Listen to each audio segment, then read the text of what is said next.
Саламатсыздар, урматтуу теле көрүүчүлөр, эфирде кайрадан Маданият майданы, биз ататтагыдай эле түз эфирдебиз. Бүгүн биз калк арасында элдин эсинде жатталып жадында калган Туяк Эрназар уулу жөнүндө сөз кылабыз. Бүгүнкү биздин тема Туяк акынга 160 жыл. Эгер бул кандай акын, ким экендигин билгиңиз келсе, анда сиз да биз менен берүүнүн аягына чейин чогуу болуңуз. Өз пикириңизди 65 42 04 64 00 62 номерин терип билдирсеңиз болот. Биздин студиябыздын коноктору бар. Эгемберди Эрматов Кыргыз Республикасынын президентине караштуу мамлекеттик тил боюнча улуттук комиссиясынын төрагасы, Кыргыз Республикасынын эл акыны. Омор Соронов окумуштуу, Кыргыз Республикасынын маданиятына эмгек сиңирген ишмер. Ошондой эле дастанчы ырчылар Азиз Батыров жана Элмира Тажиева студиябызга кош келдиңиздер. Эгемберди агай, айтсаңыз да, бул Туяк акын, Туяк ырчы ким өзү? Ким болгон? Урматтуу телекөрүүчүлөр, мына бүгүн түз эфирде сиздер менен баарлашып олтурабыз. Туяк ырчы жөнүндөгү кабар элдин арасына таралганына бир кийинки кезде бир жалпы Кыргызстанга бир 20-30 жылдын арак берагы болду. Бирок түштүк батыш чөлкөмүндө Туяк ырчы жөнүндө мурдатан бери белгилүү болуп келе жаткан. Бул өткөн кылымда 19-кылымда жашап өткөн акын 1856 жылы төрөлгөн, 1912 жылы өлгөн. Мына быйыл тарых жана маданият жылына карата өкмөттүк чоң иш-чаралардын катарына ушул Туяк ырчынын дагы 160 жылдык юбилейин белгилөө каралган. Ошонун негизинде мына жакында Туяк акындын жашаган жеринде Кадамжар районунун Пум айылында Туяк ырчынын 160 жылдык юбилейи даярланып өткөнү жатат. Мына ошо юбилейге карата окурмандагы төрөгү айтып коеюн, Туяк ырчынын мына жаңы эле китеби басмадан чыгып келди. Бул мындан 10 жыл мурун чыккан китебин кайрадан басып чыгардык. Оморго айтсаңыз да, бул Туяк акындын чыгармачылыгына карай турган болсок, Арстанбек Буйлаш уулу, Калык уулу аталар өңдүү бир заманчы акынга окшоп атат да. Анан бирок бул Туяк акындын ошол Арстанбек Буйлаш уулу, Калык уулу аталардан айырмасы эмнеде чыгармачылыгын? Бул Туяк ырчыны мынау Эгемберди биринчи чыгарган 5-жылы чыгарган китебин окугандан кийин анан мен bunun çıkarmaları менен tanıştım. Ага чейин жаш кезимде эле Чөп ырчы, Туяк ырчы, Жөжө ырчы деген бир окumuş аталган ырчыларды окчу элек, бирок текстин билчү эмеспиз. Беркилердин тексти Жөжө ырчыныкы казактар аркылуу келди, аны окуп атабыз, бирок Чөп ырчы деген жаллабаттан чыккан экен, аны тексттери жок, жыйналбай калган. Ама Туяк ырчыны Эгемберди Эрматов акын биздин абдан зор, абдан туура иш кылган да, ошону изилдеп, таап, китеп кылып өзү чыгарып койгонуна мен абдан ыраазы болдум. Ушу китепти чыккан, мына китеп. Бул кыргыз адабиятындагы, кыргыз фольклор илиминдеги илими үчүн дагы абдан керек болуп, азыр менден тунбай сурап атышат. Кудай жалгап, мына жаңы китебин азыр Эгемберди алып келип калды. Буйруса, ошол илимпоздорго жетет экен деп ойлойм. Эми Туяк ырчынын айырмасы деги Арстанбек, Калык уулу, Молдо Кылыч, Молдо Нияздардан айырмасы бул кандайдыр алардын ырларында заман, анан ошол заманда орус баскынчылары басып келатканын, анан алардын кыргыз элине, тоолуктарга карата жерлерин тартып алганы, башка кылгандары жөнүндө, заман тарып келаткан жөнүндө ошолорго каршы саптар дагы айтылса, мында ал жок эсе да. Анан бул заманды өзү заман баарын эле бирдей. Бирок кандайдыр ошол орус баскынчыларынын көрсөткөн кордуктары башкалары анан элдин тарыганы жөнүндө эмес, бул башка жагынан алып, ошол эле илгертен келаткан ошол заман акыр болгондо мындай болот, тигиндей болот деп ошол эле Арстанбек, ошол эле Калыгул, ошол эле Молдогул чырдаган ырлардагы негизги тексттер бар мында да негизинен. Бирок мурунку ошол убагында жыйналбай, убагында жазылбай калгандыктан көп нерселер табылбай калган болсо керек деп ойлойм да мен. Туяк ырчыны алып, ушундай туяк ырчынын чыгармаларын топтогонго сизге эмне түрткү берди агай? Мага бул түрткү бергени мен балалык чагымдан эле ушу туяк ырчы жөнүндө көп маалыматты алып өстүм. Себеби бул туяк ырчы биздин айылдан болот. Өзүңүздүн айылдашыңыз болгон үчүн изилдедиңизби агай?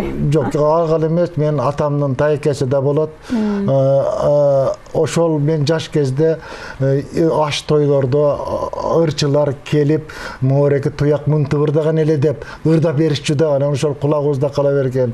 Анан мен атам дагы ушул ырчылыкка, өнөргө жакын киши болгондон туяк мынтып айтчы эле, туяк тигинтип айтчы деген сөздөрдү көп угуп чоңойдум да. Анан туяктын небере чеберелери менен бардыгы бир болуп, ошол сөз көп кулагыма чигип кала берип, анан кийин муну чогултууга кийинчерээк киришип калдым да. Мен өзүм окуп калдым, Москвага кетип, кийин Бишкекке, Фрунзеге келип, ара чолодо барып, бир иш сапары менен барганда, же бир эс алууга барганда, өргүүгө барганда, ошол туякты билген акындардан анча-мынчадан сурап жүрүп жыйнадым да. Эгерде мен муну ошол башынан эле ушуну жыйнайм деген ой болгондо көп ырлар жыйналып калат эле. Ошо мен кичинекей 10-класстарда окуп жүргөн мезгилимде туяктын ырларын билген мыкты адамдар өтө көп болгон.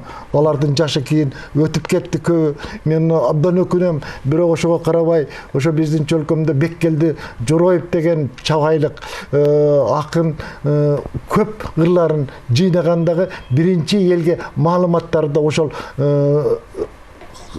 массалык маалымат каражатына чыгарган ошо Беккелди Жоробаев болду. Райондук гезиттерге, областтык гезиттерге туяк жөнүндө маалыматтарды берди. Ал эми Жоробаев эмне себептен буга жакындап туякка жыйнап калганын себебин кийин билдим. Көрсө Беккелди Жоробаев өзү да ыр жазыптыкан экен, Атамекендик согушка катышкан экен, кыргыздын белгилүү акыны Түмөнбай Байзаков менен дос болгон экен, согушка дагы бирге катышкан экен. Кийин келип Жалал Абад областында иштеп жүргөн экен Беккелди Жоробаев. Анан Түмөнбай Байзаков барпын изилдеп жүргөндө бул да ойлоп, бизде да туяк деген акын бар да, мен да ушуну издейин деп бир топ ырларын, саптарын угуп жазып калган экен. Мага ошол кишилер Мәткалык Дүйшеев деген туяктын жакын туугандары, Каразак Жоошев деген мен окуткан агай, мына ушул агайлардан көп маалыматтарды алып калдым да.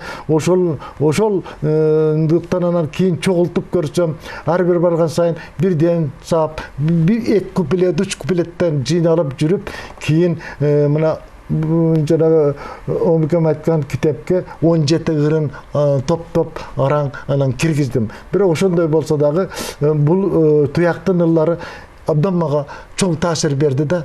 Мунун бир Алла деген ыры, азыр айтып заманчы, чындыгында заман жакын, бирок акыр заман жөнүндө бул керемет саптарды айтат да.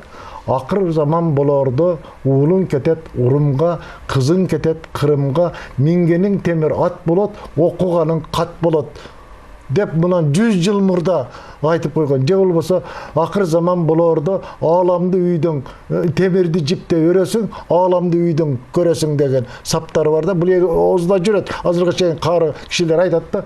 Ушуну көрүп алып таң каласың да. Бул кайсы себеби жана Мәткалык айтат, ошол кезде туякты оолия ырчы дечкен. Оолия көз ачык, ааламды көрө билген. Эмне үчүн ат туяк? Эми бул аты ошондо атта эми айла жок да, аттык атасы Эрназар деген киши ушунда ат коюп коюптур, Туяк деп. Мунун башка аты жок. Бул төрөлгөндө эле коюлган аты Туяк болгон. Бул жанагы псевдоним мындай эмес. Өзүнүн аты Туяк. Негизи Омуров айтсаңыз да, бул Туяк акындын калыптануусуна ушул баягы Карынчы деген уруунун дагы немеси бар. Тиеши мындай бир ошол бир шыкак болгон да айтышат да, ал уруунун өзү ушундай дастанга, ырга жакын уруу деп. Ал жөнүндө бирөө Эгемберди абдан келтирип жазыптыр китепте. Ал болгон. Болгондо да мына Туяктын ырларын окуганда ошо элден жыйналган, кийин жыйналып атпайбы? Канчалап ырлар жыйналып, акындардын ырлары чыгып атат. Ошолордун ичине мына кийинки жазылган саптар, кийинки эле жазуучулардын акындардын саптары кирип кетет, башка кирип кетет. Анан мунун баштаганда эле бул өтө зор талант экен, бул өтө экени мен байкадым да. Анан ойлонуп отурса, мына ошол Кокон ордосунда барып ошол хандардын алдында ырдаган деп мен Орозалы деген ырчыны билчү элем, бир эле. Анан муну окугандан кийин, анан ошого ылайыктуу ошо ордонун ырчысы боло турган акын экенин мына ырларынан ар бир ырынан көрүнүп турат да, муну ар биринен көрүнүп. Ал сөзсүз ал айлана чөйрө жашаган уруу, андагы негизги көркөм сөздүн чеберлери, башкалардын таасири өтө зор. Анан бул Туякка сөзсүз ошол уруусунун таасири болгон. Мына жерде маселен айтылат да, Туяк белгисиз, өз заманында белгисиз акын болгон эмес. Өз заманында өтө элге кеңири белген акын болгон. Кайсы бир буунун эс тутумунан калып кетти да. Мисалы, мына Кыргызга эң белгилүү Коргол деген ырчы бар. Барпынын. Мына ушул өзүнүн ырында бүтүндөй Кыргыздын мыкты чыгаан акындарын, Арыстанбекти, Калыгулду, Барпыны, Жеңи жокту, Токтогулду айтып келе жатат дагы, мынтип ырдайт. İsfayramdı boylogon, ırçılık menen toylogon, Kudayar kanга tiyişip, bul menet işti boylogon, Kızıl tilden ayınan, kılıçtan jerge soylogon, Kayran ırçı Tuyakta ötken dünyadan dep, oşoza aytıp жатат. Ошондой эле Исмайыл Борончуевдин ырlarынын сабында да Туяк ырчы жөнүндө айтылгандар бар. Демек бул эл артында кеңири таанылып калган. Ал тиги Жаллабаттык Дооран ырчы деген, анан кийин дагы бир топ ырчыларда чыгармалар көрүп, ошонун үстүндө Туяктын аты бар. Аты бар да. Айтыштарды Туяк аталат экен. Бирок тексти гана бизге жеткен эмес. Азыр бул жакта бизде дастанчылар отурат. Ушул Туяк акындын, Туяк ырчынын дастандарынан айтып, ошол кандай таасир этти, кандай өзгөчөлүгү бар экен айсыз? Деги эле биз китепти бизде Осмон деген агай иштейт, бизде радиодо, Манас радиосунда. Бизди чакырып анан Туяк ырчынын китебин берди да бизге. Элмира группалашыбыз экөөбүз барып алганбыз. Анда эле биз окуганда китепте Туяк ырчынын китебин окуганда философиялык тараптан деле аябай элге таасири катуу, аябай билим алсаң болот да бул китептенчи. Бул окуп анын терең маанисин түшүнүп. Бул китепте деги эле акыркы замана деген чыгармалар. Бир Алла диний тарабы да бар. Аллага ишенген алмалда эле, 160 жыл мурда эле. Мисалы, ошондой эле той ашка, кыздарга арнап сүйүү чыгармалар, лирикалык чыгармаларды укмуштуудай өз нугуна жеткирип жазган агай болгон экен да, устат, ырдаган ырчы болгон экен. Ошондой эле арасынан биз деле азыр ырдап калдык. Сөзү Туяк ырчыга таандык. Обону Роза Амановага таандык, устатыбыз Роза Аманова. Замана деген чыгармасын ырдап берейин.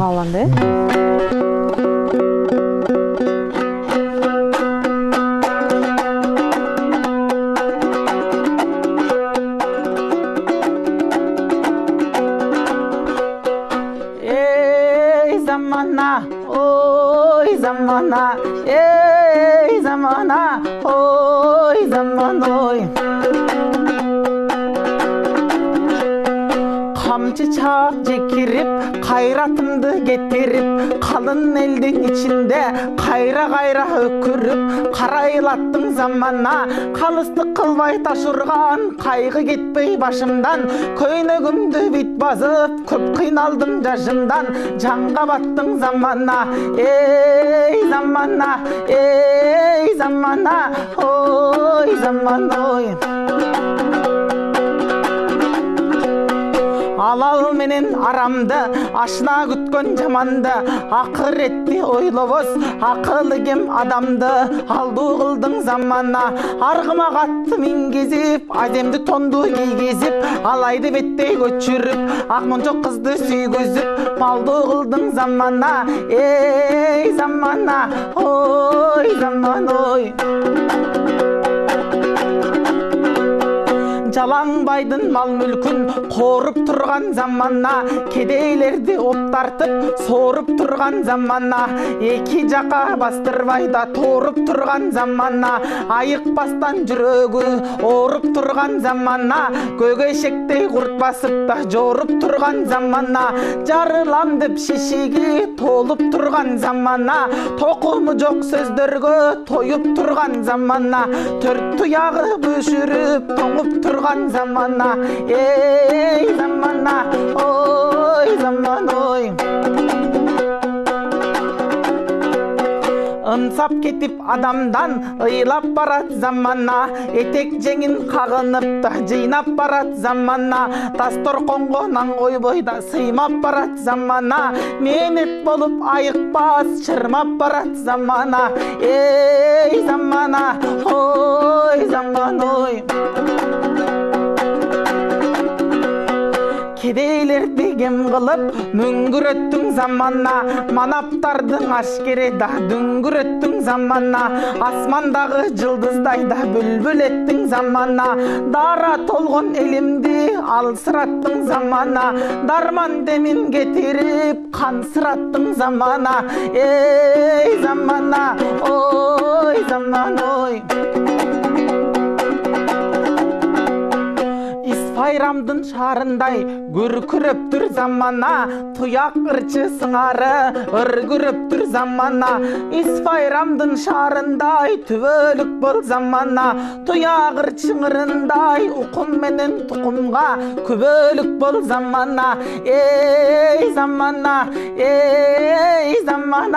ой замана Не деген сактар, негизи эле дагы бир эмне болосуң замана деген ырында бул дүйнөнүн жыргалын булбулдай сайра урдадым.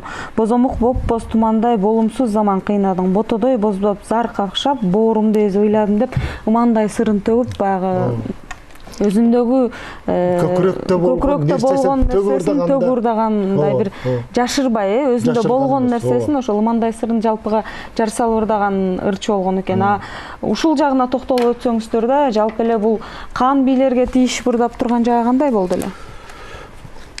Бир эки ооз айтайын, ошол туяк ырчы албетте жанагы Момекем айтып кеткендей, бул Кокон хандыгынын тушунда атактуу, барктуу, ушундай эл оозуна алынган көптөгөн ырчылардын арасына киргенимде топ жарып ырдаганмын деген ырсабы бар да. Бул топ жарып ырдоо деген жөнөкөй адамдын колудан келбейт. Баягы көкүрөгүн төгүп, ташка тамга баскандай, кылычтын бизине курч айткан саптары менен ушундай өткүр ырчы болгондугу байкалып турат да.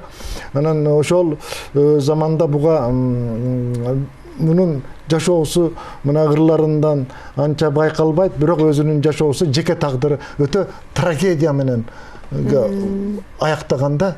Бул трагедия деген кайгы кесепет деген эмне болгон. Мунун баласына жала жабылат, уур деген. Анан ошол заманда бир ашта Садыр Миңбашы деген Кокон хандыгынын буйругу боюнча өзүңөрдүн ууруңарды өзүңөр тутуп жазалагыла дейт. Ошондо туяк ырчынын Ормон деген уулуна жанагындай жарлык тагылып калып, анан эмне бир себептен жанагы аш тойго келбей калат да, кутулуп кетет. Кутулуп кеткенден кийин акыры муну колго түшүп өлтүрүшөт. туяктын баласын. Өлтүргөндөн кийин туякты оозунда сөзү бар. Ушундай адам эми биздин баягы бийлигибизге доо кетирбесин. Бизди эл арасында мындай шылдыңдап, кемсинтип биздин жарабызды чукубасын, бизди жек көргөбөсүн. Мунун да көзүн тазалаш керек деген буйрук чыгарышат да, жарлык беришип туруп, өзүнүн жакын туугандарына өлтүртүп салышат да. Ушундай азап тозак менен бүткөн. Менин жанагы Исфайрам авазы деген бир ырлар жыйнагым чыккан. Ошондо туяк ырчынын өлүмү деген поэмада мына ушул жерде жазганмын да, просто адамдын ый келет. Өзүнүн жакын туугандардын колу менен ушундай өлтүрүп, туяктын оозун жап кылабыз деген да. Бирок эл оозунда калган ырлары кайра дүүлдөп, ооздон ооз көтүп, баягы ошол мезгилде ырчылар ырдап, туякты ырдап туруп, элге абдан кегире тарап кетет да. Өмүр агай, негизи 1856-жылы туулган деп атабыз, быйылына 160 жыл болот деп атабыз. Анан эмнеге бул убакка чейин бул туяк ырчы жөнүндө кеңири маалымат ала алган эмеспиз? Аны жана эгемберди айтпадыбы, кийин киришип 30 жылдай болду дейт. Ошо 30 жылдын ичинде дагы жалпы элге китептин тиражы аз болгон. Кийин кезде жайылбай калды, китептер жетпей калды. Ошон үчүн анан бул Мен айткым келген могу калк арасында жакшы тараган башка акындарга салыштырмалуу эмне үчүн мындай айтылбай калды дейм да. Азыр айтып буну атайлап анан мисалы Калыгулду тиги Манаптын тукуму анан мынтуурдаган, Арыстабек мынтуурдаган деп молдо кылыштарды бас небе кылып чыгарбай темир сандыкка сактатып келген менен буга андай неме деле жок. Ал үчүн ага жанагындай тыйыш үчүн, чыгарбай коюш үчүн анын текстери, ал жөнүндөгү маалыматтар жалпы элдин, кыргыз элдин жалпы немесине кулагына жетип жазылып калган болгондо аны ошондой кылмак. Bunun negizgili sebebi men ойлойм, убагында чыгармалар жыйналбай калган. Эгер жыйналса бул да ошол капшапка кетмек. Анын ошондой ырлар сөзсүз болот.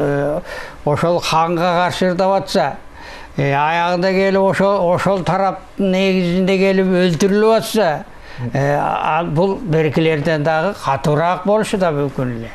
Анан ошол жанагы эле себеп болгон. Эми жана бир суроо бербедимби? Ачык айткан. Мына ооматы келсе ырчыны деген ыры бар. Ошону мен бир 2-3 күп сабын окуп коеюн. Жылдызы болбой, түн болбойт, жыпары болбой, гүл болбойт. Жөө жүрүп, жөңкүп ырдаган ырчыларда сүр болбойт. Алла Таала бербесе аземдүү коңур үн болбойт. Жүрөгүңдөн чыкпаса жылаажындай күү болбойт. Жарылып ырдап бербесең эл ичинде дүү болбойт. Ырчы болсоң ачык айт, кирген суудай ташып айт. Эч нерсесин калтырбай, аяламды казыбайт. Аны ырчы ар дайым жүрөгүнө бир бүдүр сырды катып жашырбайт. Бара ошол ичиндеги болгон нерсени ачуу, татуу бардыгын сыртына чыгарып, жашырбай айткан гана ырчы ушундай ырчы болот. Аны бизде эле жазып жүрөбүз, жазгандар көп. Биз ошо болгондой бардыгын түз айтып атпаган үчүн мүмкүн чыкпай, жете албай атабыз. Буга жүрөгү да бар, ырлары да бар, сөзү да бар, бардыгы бар киши гана ушундай зор атакка, зор чыгармалар жаратат да. Ошо ушундай киши экен. Элмирага кайрылгым келип атат. Сизге кандай таасир этти бул кишинин ырлары? Негизи китепти алып окуп көргөндө ушунча маанилүү, адамды ойлонто турган ырлары аябай көп экен. Анан Азиз экөөбүз тандап мен муну ырдайм, сен муну ырдайсың деп атып бөлүшүп алдык ушинтип ырларды. аябай сонун ырлар бар экен. Анын ушунун ичинен мен өзүбүз түштүк тараптан болгонубуз үчүн ушундай жакын келди тилдери, диалекти Исфайрам деген ырын аткарып берип коеюн анда сиздерге.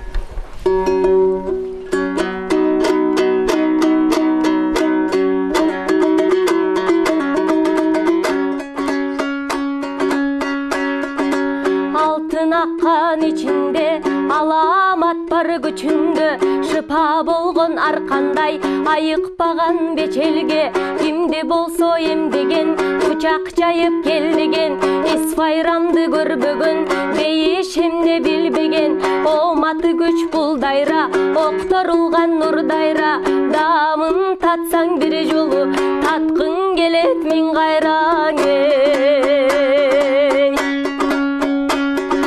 Ак мөңгүдөн сызылып агып жаткан Исфайрам, уңгур менен буйганы багып жаткан Исфайрам, аргоктудан кошулуп көлөк болгон Исфайрам, эсеби жок эл үчүн үмүт болгон Исфайрам, теңиз байдан бир жака жетеленген Исфайрам, үч кыры жок чөлдөргө жетип өлгөн Исфайрам, балыктары көрүнгөн тунук дайра Исфайрам, көп дайранын ичинен улук болгон Исфайрам. Көңүлүңдү сергитип тазаланган Исфайрам, тонун ичин жаңыртып азынаган Исфайрам, дарат алсаң танаңды тазалаган Исфайрам, күнөө кылган адамды жазалаган Исфайрам, көк тунук асмандай көлкүлдөгөн Исфайрам, өз нугунан айныбай көрпүлдөгөн Исфайрам, жай саратан ичинде кирип турган Исфайрам, желиндеги сүт сымал ийип турган Исфайрам. Чар ташты агызып шаркыраган Исфайрам, жегини жемирип талкалаган Исфайрам, күнү түнү жол алып арыбаган Исфайрам, ал муздактан бир жака карыбаган Исфайрам, алма өрүк шабдолу жүзүм болгон Исфайрам, дастарконго төгүлгөн көзүн болгон Исфайрам, көргөнүм жок сен дейди өзгөн менен алайдан ой. Авазыңды эшитип кызыл тилим сайрасын, жүрөгүмдө лакылдап согуп турган канымсың, торгой болуп безенип толкуп турган жанымсың, тосолубастан ага бер эсил кайран туяктын, өзүң көрдүң Исфайрам, нөшөр болуп төгүлгөн сөзүң көрдүң Исфайрам, шултоолорду жамынып сендей болуп агылып, өмүр өтсө канаке дабышындай жаңырып ой. Бали. Негизи эле бул манасчылар манасты айтардан мурда мен түшүмө кирди, аян алдым деп баягы өзгөчө ошол дүйнөнүн бир өз уруксаты менен анан манаска кирет эмес, ошол эле сыяктуу бул туяк ырчындагы түшүнө ушул өзүнүн ырчоолору кирген дейт да. Китепте ошондой жазылыптыр. Бул баягы өзүнүн түшүндө бир мүшөк будайды жеп алдым деген бир маалыматын өзүнүн досуна айтат экен. Ошол жөнүндө айтып бериңизчи агай. Бул мындай болот экен, ошо туяк жаш кезинде ошол бир чоң бай болот экен биздин айылда. Ошол чоң атча бар берди деген чоң жайлоодо жүргөндө 3 бир тең туш балдар койчу бар экен ошо байдын. Анан үчөө олтуруп мал карап жүрүп бирдей түш көрөт экен да, анан отурушуп алып арчанын түбүнө отуруп бири-бирине түшүн айтат экен. Анан ошондо Абдыкайым деген досу өзүнүн түшүн айтат экен, туяк өзүнүн түшүн айтат экен. Андан дагы Мадмар деген досу бар экен, ал түшүн айтат экен. Түштөрүн айткандан кийин Мадмар жооп бериптир. Мен эл арасында уста болуп жашайт экенмин чоңойсом. Амореке Абдыкайым деген бул абдан чоң аалым болот экен. Туяк болсо бир кап буудайды жеп алыптыр. Бул оозудан ыр жамгырдай төгүлгөн акын болот экен. Экөөң эртең бул жерден кеткиле. бай эмки жумада келет, ага чейин малды өзүм кайтарып турам. Силер бул жерде жүрө турган адам эмес экенсиңер. Кеткиле деп анан кийин баягы эки Абдыкайым менен Туякты кетирип жиберген экен. Ошонтип Абдыкайым болсо чындыгында эле кийин өтө атактуу ошол чөлкөмдө Коңун хандыгынын тушунда чоң эшан болгон. Ошо Исфайрам чөлкөмүндө биринчи медресе ачкан киши болгон. Бүгүнкү күнгө чейин Абдыкайым эшандын мечити бар. Аны пумчу туугандар заңгыратып жасап койгон.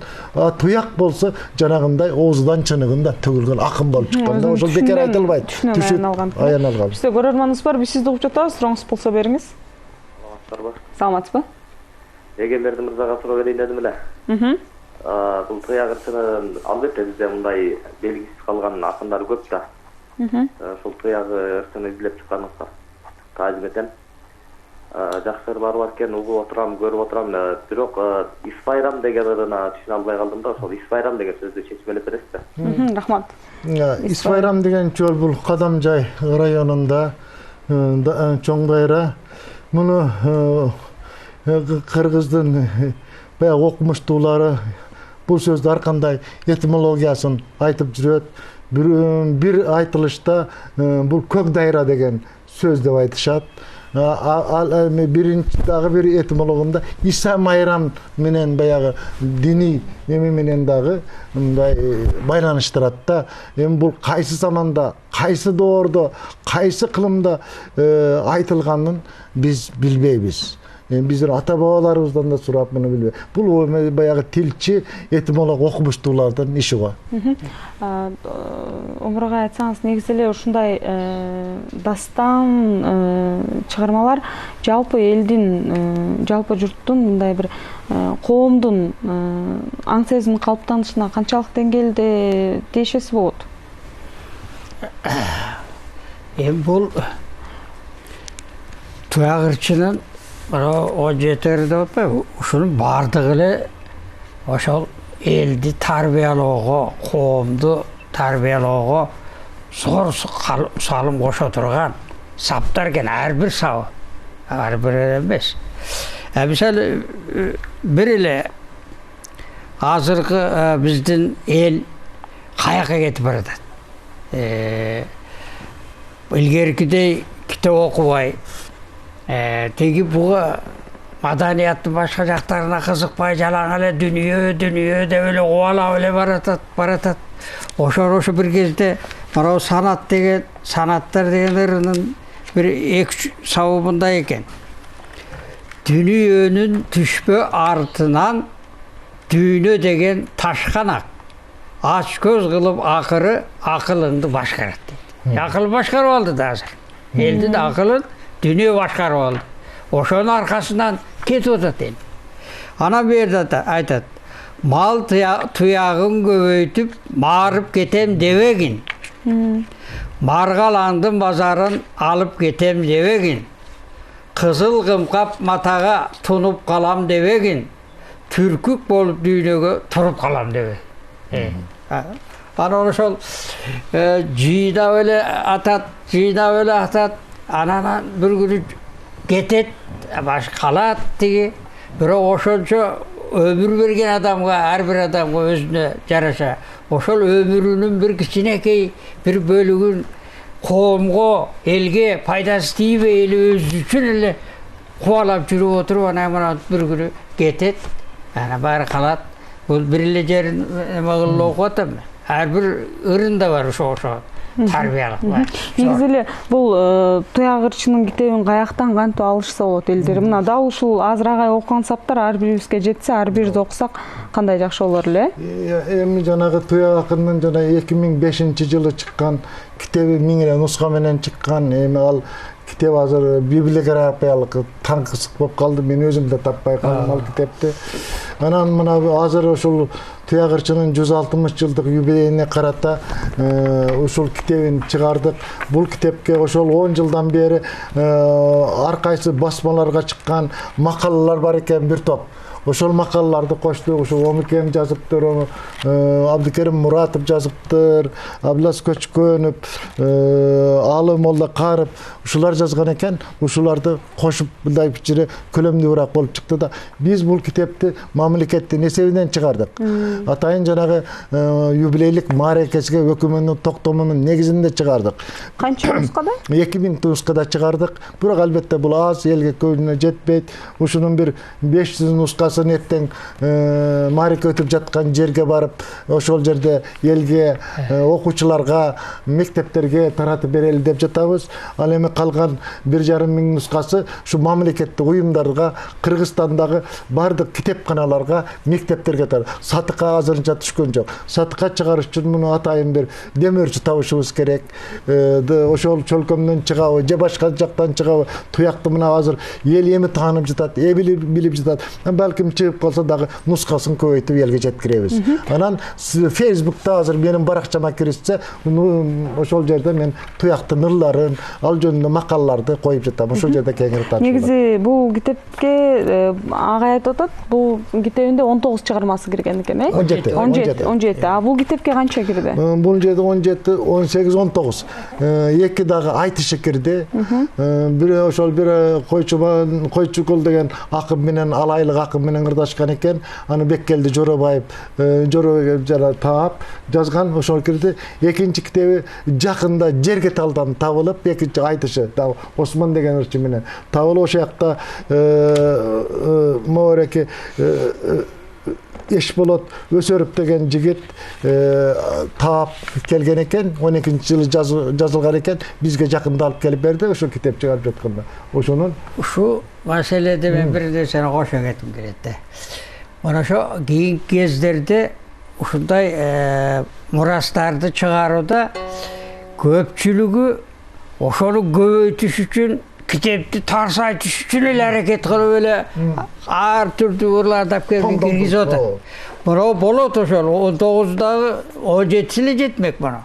Себеби ар кандай чыныгы, акындын чыныгы өзүнүн чыгармасы жетсе элге, ошол таберик санын сапатында. Ооба, мына демеги ушул 17 ыры менен эле туяк ырчы ким экени, башка зор ырчылар менен өзүнүн замандашы Молдонияздын заманында жашаган ырчы. Бирок бул жазма акын болбо, ырчы болбо, акын болбогондуктан, төкмө болгондуктан мунун ырлары ар жерде кайта-кайта айтылып, элден элге өтүп отуруп, абдан сыдырыга салынгандай, ошондой эле ошо өзү жашаган элдин, ичкилик элинин диалектикасынан дагы бери чыгып, жалпы элдик сөздөргө айланып калган, сыдыргыдан өткөн абдан мыкты саптарда турат экен.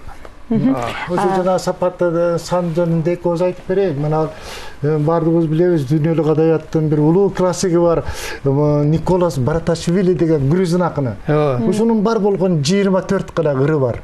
Ошол 24 ыры менен дүйнөлүк адабияттын классиги болуп, бул да 19-кылымдын башында жашаган акын. Ушундай экен да. Негизи бул жерде биздин жаш дастанчылар отурат. Келечекте дагы бул кишинин ырларынан аткарабыз дейсиңерби? Албетте, мен деген арасында ушул диний чыгармасы элди ушул жакшы тарапка бурган Бирала деген чыгармасы бар экен. Ал ошол чыгармага обон чыгарып, ошол термени элге алып чыгайын деген ниет койдум буюрса. Азыр үстүнөн иштеп атам. Эгер болуп калса аранжировка жасатып, бүт оркестрдин коштоосу менен жакшы бир терме жасатуу ниетим бар. Элмира сиз?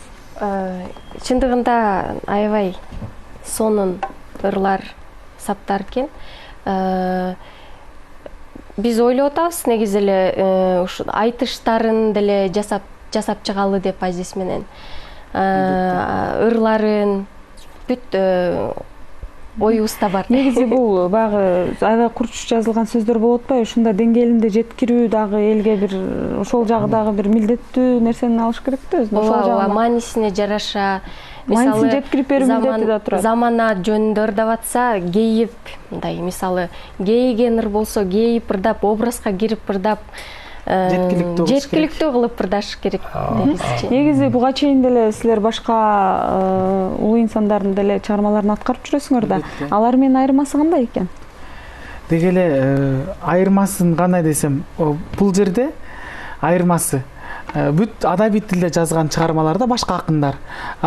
Бул чыгармада көбүнчө Барып атабыз деле Оштун диалектинде, түштүк тараптын диалектинде жазган болсо, Туяк ырчы деле ошол түштүк тараптын диалектинде жазылган. Мисалы, тартип деп айтылыш керек. Мисалы, тартиби деп айтабыз. Мисалы, насаат деген сөздөрдү же бир деги эле түштүктүн диалекти да бул жакта. Биз ошо түштүк диалекти менен айталы атабыз ырда. Ошол сөздү. Эгемберди агай дагы алдыда ушул инсанга окшогон мындай бир дагы ушинтип эл оозунда калган бир инсандарды алып чыгайын деген ойлор барбы? Эми бар, буга Кудай булуса эми бир өмүр берсе, эл арасында дагы көп бизде. Ошол Туяктан кийин дагы чыккан, ошол мезгилде чыккан көп акындар биздин элдин арасында айтылып жүрөт. Агай кечиресиз, өзүңүз оозуңузда бизде көрөрманыбыз бар экен. Биз сизди угуп жатабыз, сурооңузду бериңиз. Сурооңузду бериңиз, биз сизди угуп жатабыз. Мен ушу Туяк ырчынын саламатсыңар үчүңүз. Мен айта турганым. Мен ушу Туякты уюштурган адамдарга ден соолук каалайм. Ушу Туякты ушундай уюштурган үчүн олорго 1000 марта рахмат айтамын. Сиз кайсы жактан чалып атасыз? Андан кийин Туяктын Эрматов деген жазуучу чогулткан китеби бар менде. Ошол Эрматов биздин жаныбызда олтурат. Ал эмне деген китеп? Туяк деген китеп да. Туяк деген китеби? Сиздин сурооңуз? Туяк деген китеп. Сурооңузду бериңиз. Байланыш үзүлүп калды окшойт. Мындай аксакалга рахмат. Ошол 2008-жылы чыккан китеп кайсы бир немеден колуна тийип калыптыр аксакал. Мына Азиз азыр айтып жатпайбы? Бир Алла деген ыры жөнүндө эки ооз сөз айтып кетейин да. Ошол биздин карасак ошол Жеги жокто дагы, Барпыда дагы, Нурмоллодо ушул эски өткөн акындарыбызда ушу жаратканга ишенич, ушунун аркасында даават, бүгүнкү тил менен айтканда үгүт насаат кылган ырлар көп да. Мореки Бир Алла деген ырын биздин ошол жанагы айылдагы чалдар айтып калчу эле. Ошол Туяк бир күн кечке ырдачы экен. Bir gün keçke kırdasa şu Bir Allah degen ırı tügönbeyt eken da. Bul degen oşol bekerden bu akındı Oğliya akın dep aytkan emes da. Oğliyalığı uşul Bir Allah degen ırынан, anan janagı akır zaman degen ырыдан dap-dana көрүнүп турат da. Misalı mına жерде Bir Allah degenden bir iki kuplet okboyon. Karektegi tөгүлгөн nurdu bergen Bir Allah. Adam ölüp ketkençe tüyünü tük çeçilbes sırdı vergen Bir Allah. Irçılardın oğuzundan adegende çuvalgan ırdı vergen Bir Allah. Eş ırskın tügenbeyt sabır kılıp жүрgün dep sabır vergen Bir Allah. Sabır жоқ adamga jabır vergen Bir Allah dep aytıp statta şunda сөздөрдө кынаптап кандайдыр биз азыр ар кандай диний тиги мындайбыз. Мына Туякты окуган адам бүгүнкү күндө İslam'ın yolu deyibizbi, Allah Taala'nın yolu deyibizbi, Jaratkан Kuday'nın yolu deyibizbi, uşul yolda tap, dana, açık, uşunçalık, jönököy, işenim menen айтып берип койгонда. Умар агай, негизи Эгемберди агай акын да, кыргыз эл акыны. Анан кийин агайдын өзүндө жазмакерлиги бар. Анан кайсы бир деңгээлде бул Туяк акындын ырларын чогултууда агайдын дагы бир усталыгы кирип кетти деп коркпойбузбу? Агай бир өзүнүн бир кошумчасы кошулуп кеткен жокпу? Жок. Өзүнүн чыгармалары, өзүнүн ырлары менен окшоштугу жокпу? Кандай деп ойлойсуз? Кошулбаптыр. Мына өзү элдин оозунда ырдалып отуруп нак өзүнүн саптары калган экен да аягында. Ошолор ошо боюнча түшүптүр. Эмсе кээ бирөө көрүп жүрөм мен анын ичине ар түрдүү өздері деле жамақтатып қошып жүрген ырлар болуп атат эмеде. Мында андай жок деп жок экенин көрүп турам. Агай кошкон жоксузбу? Өзүңүздүн чыгармачылыгыңызда кирип кеткен жокмун ичине? Бул маселе кызык суроо бердиң. Албетте муну мен ушу бекерден жана айтпадым. 30 жыл бою чогулттум деп. 30 жыл бою чогулттуңуз. 30 жыл бою ар кимдин колудан чогултуп, бир барганда 4 сабын куплет таап алсам, бир барганда 2 сабын таап алып, ошонун уйкаштырып композициясын түзгөнүм бул анык. Мунун эч кандай аз болбойт. Анан эгерде илимпоздор чыгып, Егембер Дерматовдун поэтикалык стилин изилдеп чыгып, Туяк акындын поэтикалык изилдеп чыкса, аспан менен жердей айырма бар экендигин баардыгы эле байкайт. Негизи бул кишинин могу саптык түзүлүшү кандай экен, агай? Сиз могу эмесин иликтеп чыккан деп атпайсызбы? Саптык муундук бул мууну дабдайырлай турбайт. 9 муундук 7-8 мындан ашпайт. Жалаң гана ушул муунда ырдагандай эми. Бая төкмөлүк кээде туяк ырчы дегенде эле төгүп экен да. Дегенде эле төгүп экен. Бир эл оозунда кеп бар, мына бир өзгөндө бир чоң ашта ырдап туруп 30-40 ырчы ырдап турган экен. Анан туяк келип тегинде туруп калса, тааныган бирөө туякта келип ырдасын депти. Туяк келип аларга кошулганда, туяк сен башта дегенде, ушу ырдасын жана мен баштайын дептир. Баягы аксакалдар бир жаңы келген адам экен, ушу башта бер. Туяк дегенде төгүлүп киргенден кийин бардык акында болду. Biz жеңилдик туякта ушул акынга бергиле деп чыга берген экен деген сөз айтылат да. Биринчи жолу көргөндө төгүлүп жамгырдай төгүлчү экен да, жана ырлар бекерден эмес. Орундан көрүнүп турат. Ушундай биздин баягы эл оозунда калган инсандарыбызды алып чыгуу зарылчылыгы канчалык бүгүнкү күндө? Бул туяк ырчы али бирау Кыргыз адабият тарыхына жалпы тарыхка кирелек. Ошол Гүлбар Оросова деген кыз өзү ошол ошактын кызы болот. Ошол түштүк акындар жөнүндө изилдеп, ошол боюнча жаңы темасы ошол экен.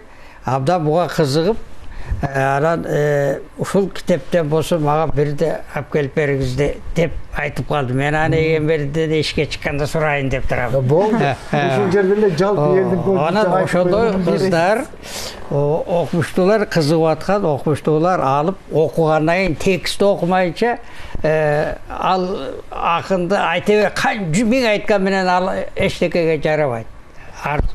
Ошо текстти окуп, анан немеге кирет, адабиятка кирет бул. Ушул жерден Омеке, сиздин сөзүңүздү бир бөлүп кетейин.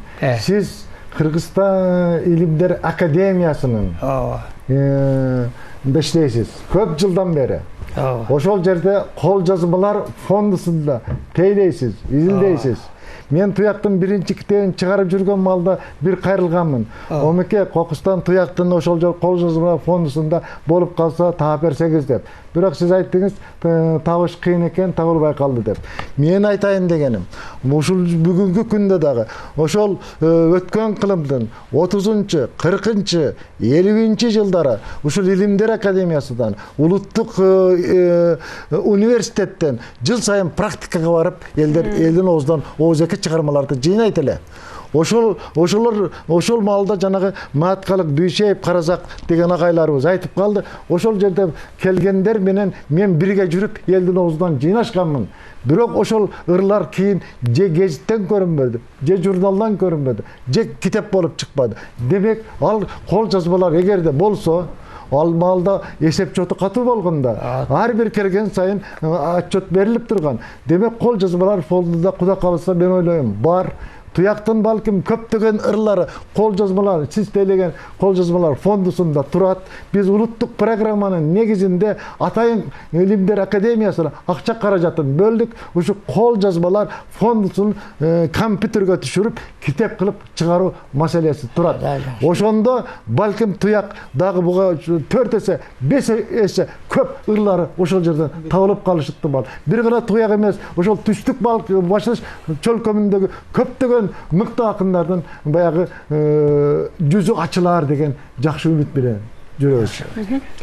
Негизи бул туяк ырчынын дагы бир өзгөчөлүгү комузда анан кыякта кол ойното билгендиктен. Ошол жагына токтолсоңуз.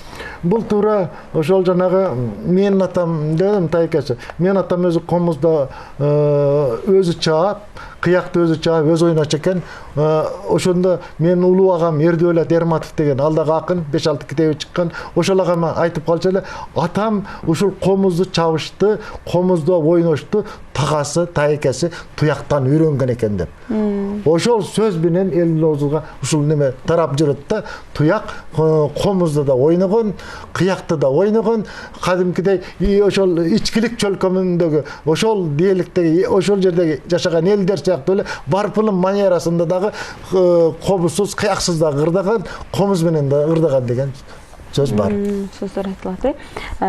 Негизи эле бул туяк ырчынын башка бир ушул китептен сырткары мектеп программасына же болбосо дагы бир кыргыз адабиятына киргизейин деген ойлор барбы? Албетте, үмүтсүз шайтан дегендей буну китепти эмне чыгардык? Ушул биздин Кыргызстандын элинин арасында ал кайсы чөлкөмдөн болбосун, Атбашыдан болобу, Нарындан болобу, Таластан болобу, Көлдөн болобу, Баткенден, Кадамжайдан болобу, бул биздин эл чыккан акындар, бул элдин руханий күчү, руханий байлыгы, казынасы, ал жалпы элдин мүлкү. Сөзсүз элге жетиш керек, элге тараш керек. О керек болсо, жанагы Омикем айтып жаткандай, илимпоздор муну илимий илимге айландырыш керек. Ошондо гана окуу куралдарына кирип, биз албетте тил комиссиясы мына юбилейди өткөргөндөн кийин ушундай оюбуз бар, муну окуу куралдарга киргизүүгө, Илимдер академиясында чыгып жаткан китептердин сериясына киргизүүгө сунуштайлы деп. Ошондой эле азыр юбилейге карата ушу Кадамжай районунда бир орто мектептин атындагы туяктын атына берүү маселеси каралып жатат. Ошол эле кезде бул жылдын башынан бери ошол Баткен чөлкөмүндө бардык мектептерде мага жеткен маалымат негизинде мына туяк ырчынын чыгармачылык өмүрүн мектеп окуучулары атайын дил баяндарды жазышып, ар кандай конкурстарды уюштуруп жатат. Негизи бул китепте дагы бир жазылганы бар экен да, ошол эле мезгили келгенде туяк ырчы кыргыздын актаңдай акындары токтогул, жеңи жок, өңдүү болуп бир эл арасына кеңири тарайт деген экен. Омар агай, ушуга ишенсек болобу, кандай дейсиз? Сөз. Манабу жанагы илгери Райкан Шүкүрбековдун тербелерин эстебе салып чыккандай, мына жигиттер, кыздар отурбайбы? Мына ошондойго абдан ылайыктуу ырлар экен, туяктын ырлары. Жүдөбөйт, ырдаганда шар кетет. Ал эми Молдон Ияз жазгыч акын. Аныкы башкачараак болушу мүмкүн. Такалып калышы мүмкүн кээде. А мунуку төкпөнүкү шар кетет. Ушул айрыкча mana shu ovonchilar, ырчылар, ayırıkça жаштар ушундай тексттерге кызыгып болгондо дагы мындай маанisi бар. Бирдеке бере турган коомго элге ошондой ырларды алып чыгууга аракет кылса, ажерле жанагы Mercedes дегендей эмес, башка ушундайларды ырдаш керек. Азиз агай айтып атат, оон жазган кайбай ыңгайлуу дейт. Албетте. Кандай айтасың? Туура, бул термелердин обонуна деле дегеле элдик термелер, мисалы, термелердин обондору бар. Аларга деле салып бирде берсек, мисалы, аргымакты жаман деба деген Токтогулдун санатын обону, мисалы ошол. Ошолорго салып деле ырдасак болот. Ырдаса болот. Бирок муну өзүнчө деле чыгарсаң жакшы да. Мунун өзүнүн обону болушун каалап атам. Ошондуктан аракет кылайын.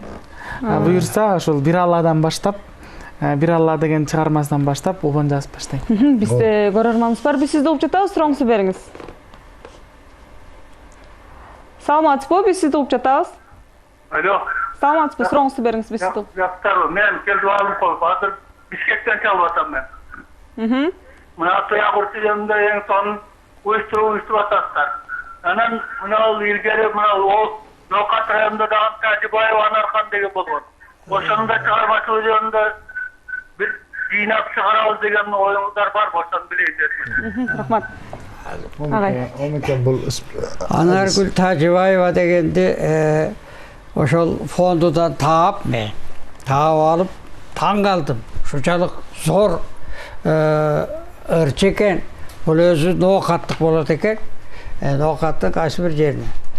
Анан ошонун бүт тексттерин көчүрүп алып, анын Бөрүбай деген күйөөсү бар экен. Ал Манас айтат экен.